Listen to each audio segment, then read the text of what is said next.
Self study is the best study. आप सब लोगों ने सुना होगा, बहुत सारे लोग कहते हैं कि self study is the best study. तो सबको पता self study is the best study. तो आखिर सेल्फ स्टडी हम करते क्यों हैं? तो पहले तो हमें बेनिफिट पता होने चाहिए कि self study is the best study क्यों बोलते हैं इसको। तो पहले तो हम देखेंगे सेल्फ स्टडी के बेनिफिट्स क्या है, ठीक है। Why do we need self study, हमको सेल्फ स्टडी ही क्यों चाहिए। तो एक एक करके बेनिफिट देखेंगे। फर्स्ट बेनिफिट है to get quality not quantity. देखिए अगर हम सेल्फ स्टडी करते हैं तो देखिए क्वांटिटी पे हमें नहीं डिपेंड रहना है। क्वांटिटी तो आप देखिए बुक्स आपके पास बहुत सारी हैं, उसमें काफ़ी क्वांटिटी ऑफ वहाँ पे आपका मैटर मिल जाएगा पढ़ने के लिए। बट अगर आप सेल्फ स्टडी करते हैं तो वहाँ पे आपको क्वालिटी मिलेगी। क्वालिटी का मतलब क्या है कि आप पढ़ेंगे वो आपका बिल्कुल स्ट्रॉन्ग हो जाएगा। जितना भी आप सेल्फ स्टडी करेंगे वो आपको आपके माइंड में हमेशा के लिए स्टक हो जाएगा, ठीक है। पहला बेनिफिट तो यही हो गया। सेकंड बेनिफिट पे चलते हैं, to deep exploration and better understanding level. तो जब आप सेल्फ स्टडी करते हैं तो आप चीज़ों को गहराइयों में जाकर पढ़ते हैं, ठीक है।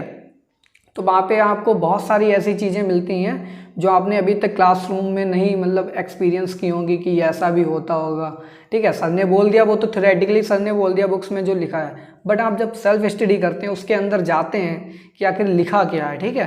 तो आप बेटर अंडरस्टैंडिंग लेवल भी आपका क्रिएट होता है और जो चीज़ें आपको नहीं पता थी पहले से वो सारी चीज़ें भी आप सेल्फ स्टडी करने के बाद जानने लगते हैं और आपके अंदर एक उत्साह जागता है कि अब हम इसके बारे में और जानेंगे। तो वहाँ से आप एक्सप्लोर भी करते हैं बहुत सारी चीज़ें, ठीक है। तो सेल्फ स्टडी का सेकंड बेनिफिट तो यही हो गया कि deep exploration and better understanding level, ठीक है। थर्ड बेनिफिट पे चलते हैं। थर्ड बेनिफिट में देखिए क्या है, मेमोरी बूस्टर। तो एक तो ये भी बहुत मोस्ट इंपॉर्टेंट पॉइंट है कि सेल्फ स्टडी से आपकी मेमोरी बहुत ही जल्दी बूस्टअप होती है। मेमोरी बूस्टअप का मतलब क्या है, आपकी एफिशिएंसी मेमोरी की बढ़ जाएगी और इफेक्टिवनेस, आपको चीज़ें ज़्यादा दिनों तक याद रहेंगी और अच्छे तरीके से क्रिस्टल क्लियर बिल्कुल याद रहेंगी। अब देखिए जो फर्स्ट टाइम आपने क्लासरूम अटेंड की, सर ने जो पढ़ाया आपने पढ़ लिया, ठीक है। बट अगर आपने सेल्फ स्टडी नहीं की उसी टॉपिक पे, ठीक है, तो वो क्या हो जाएगा, कुछ ही दिनों बाद, एक ही हफ्ते बाद आपका बैनिश हो जाएगा सब कुछ। बट अगर आप सेल्फ स्टडी करते हैं तो आपका मेमोरी बूस्टअप होगा। उसका मेमोरी बूस्टअप का मतलब क्या है, एफिशिएंसी आपकी बढ़ेगी मेमोराइज करने की और इफेक्टिवनेस का मतलब लॉन्ग टाइम के लिए आपके अंदर जो दिमाग के अंदर चीज़ें होंगी, मीन्स आपने जो भी पढ़ा है वो लॉन्ग टाइम के लिए रहने वाली है। तो बहुत ही इंपॉर्टेंट है कि मेमोरी बूस्टर की तरह वर्क करता है सेल्फ स्टडी। उसके बाद यहाँ पे लिखा है रिड्यूसेस स्ट्रेस। अब देखिए आपको क्लासरूम में कुछ भी पढ़ाया गया या ऑनलाइन क्लासरूम आपकी चल रही कुछ भी पढ़ाया गया, आपको चीज़ें नहीं समझ में आई, आपने क्या किया, आपने सेल्फ स्टडी की, ठीक है, आपने एक्सप्लोर की चीज़ें वहाँ से और अच्छे से उनको मेमोराइज कर लिया। अब इसके बाद क्या है, आपसे कोई भी कुछ पूछेगा तो आपको बिल्कुल टेंशन नहीं रहेगी कि हमने ये पढ़ा नहीं, कोई भी पूछे कुछ तो याद रहेगा। मैं कह रहा हूँ आपको, मान लीजिए केवल 40% अगर याद रहा तो वो भी बहुत बड़ी बात है, क्योंकि 40% किसी को नहीं याद रहता है। तो 40% याद रहता है अगर आप बार बार मेमोराइज करेंगे, रिवाइज करेंगे, ठीक है, सेल्फ स्टडी करेंगे तो आपका और स्ट्रेंथन हो जाएगा वो।